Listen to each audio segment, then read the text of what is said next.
అందరికీ నమస్కారం అండి. జేడీ వరల్డ్ యూట్యూబ్ ఛానల్కు స్వాగతం. నేను ఈరోజు చేయబోయే రెసిపీ కొబ్బరి రొట్టె అండి. ఇది పచ్చి కొబ్బరి, బియ్యం పిండి, సాల్ట్, బెల్లంతో చేస్తున్నాను. చాలా హెల్దీ ఫుడ్ అండి. ఇది అమ్మమ్మల కాలం నాటిది. 2 ఇలాచి వేసుకున్నానండి వీటికి సరిపడా. కొబ్బరి, బెల్లం, బియ్యం పిండి బలమైన ఆహారం కదండి. ఇవి పిల్లలకి పెద్దలకి కూడా చాలా మంచిది, హెల్దీ ఫుడ్. ఇదివరకు అమ్మ వాళ్ళు చేసేవాళ్ళు, అమ్మమ్మ కూడా. ఇది అప్పుడప్పుడు పిల్లలకి చేసి పెడితే మంచిదని. కొబ్బరి హెల్త్ పరంగా మంచిదే. బెల్లము ఇలా మొత్తం అంతా కూడా కలుపుకోవాలండి. కలిపి తగినన్ని నీళ్ళు పోసి ముద్దలాగా చేయాలండి.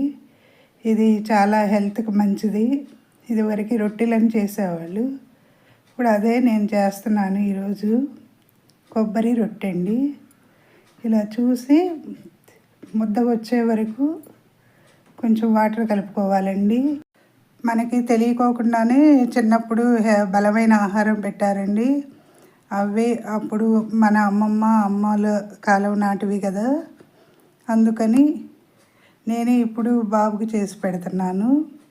ఇలా పిండిని మనం చేసుకునే దాన్ని బట్టి కలుపుకోవాలండి. నేనైతే కొంచెమే చేస్తానండి. అంటే బాబు నేనే కదా, ఫుడ్ను వేస్ట్ చేయకూడదండి. అవి పండించడానికి రైతు పడే కష్టం తెలుసు నాకు. మా నాన్న కూడా రైతేను. దానికని చెప్పి వేస్ట్గా నేను ఇది కూడా కాయగూరలు పండించాలన్నా కూడా చాలా కష్టం ఉంటుందండి. రైసు పొలాలు ఇప్పుడు అసలు వరదలు వచ్చి చాలా ఇబ్బంది అయిపోయింది. అందుకే ఫుడ్ను మాత్రం వేస్ట్ చేయకండి. ఇలా 3 బాల్స్ లాగా చేసుకున్నానండి. మనం ఇంట్లో ఎక్కువ మెంబర్స్ ఉంటే ఇంకా కొంచెం పిండి ఎక్కువ కలుపుకోవచ్చు. ఇది ఫ్రై చేసుకునే పాన్లో వేస్తున్నాను. దీనికైతే అంటుకోకుండా వచ్చేస్తుంది రొట్టి. ఇదివరకు అమ్మ వాళ్ళు అయితే మంగళంలో కాల్చేవాళ్ళండి. చాలా టేస్ట్ ఉండేది, హెల్త్ పరంగా కూడా చాలా మంచిది. దీనికి ఒక 2 స్పూన్స్ ఆయిల్ అయితే సరిపోతుంది.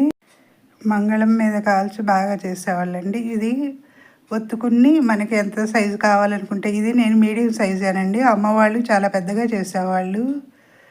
క్లాత్ మీద తడిపి, లేదంటే కనుక అరిటాకు మీద చేసి ఇలా మరోవైపు తిప్పుకోవాలండి. ఈ కొబ్బరి బెల్లం వేయటం వల్ల అలా ఎర్రగా వస్తుంది రొట్టి. బెల్లం చిన్న చిన్న ముక్కలు ఏమన్నా ఉన్నా కూడా పాకం కారి అలా వస్తాయండి పైకి. చాలా బాగుంటుంది స్వీట్గా.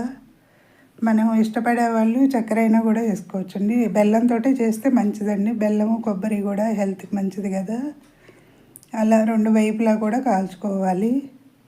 ఇది మరొకటి వేసానండి. అది కూడా ఒక పక్క కాలిన తర్వాత చూసి, ఇది కొంచెం చిన్న మంట మీద అయితే లోపల వరకు చక్కగా ఉడుకుతుందండి. అది హైలో పెట్టి చేయకూడదు, సిమ్లో పెట్టి చేస్తే చక్కగా బాగా కాలుతుంది.